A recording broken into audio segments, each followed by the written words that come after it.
Body shaming নিয়ে ক্ষুব্ধ বলিউড অভিনেত্রী স্বরা ভাস্কর। নমস্কার, আমি দীপশিখা আপনাদের প্রিয় বিনোদনের খবর নিয়ে আবারও চলে এসেছি।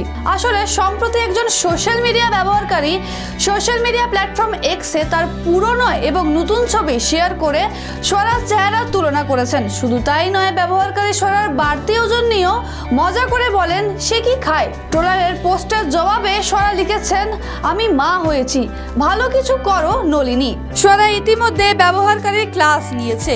এর আগেও স্বরা সোশ্যাল মিডিয়া ব্যবহারকারী নলিনীর ক্লাস নিয়েছিলেন, যিনি নিজেকে পেশায় একজন ফুড ব্লগার বলে দাবি করেন।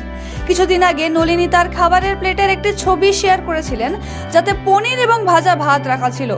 ছবিটি শেয়ার করতে গিয়ে নলিনী লিখেছিলেন, আমি নিরামিষাশী হতে পেরে গর্বিত, আমার প্লেট অশ্রু, নিষ্ঠুরতা এবং পাপ মুক্ত।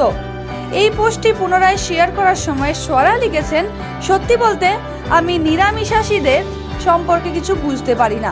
আপনার সম্পূর্ণ খাদ্য আসে গরুকে জোরপূর্বক গর্ভধারণ করা, তারপর তাদের বাচ্চাদের থেকে আলাদা করা এবং তাদের দুধ চুরি করা। এটি ছাড়াও আপনি মূল শাকসবজি খান, যা পুরো উদ্ভিদকে ধ্বংস করে দেয়। আরাম করুন, বকরিদ হওয়ায় বেশি প্রশ্ন করার দরকার নেই।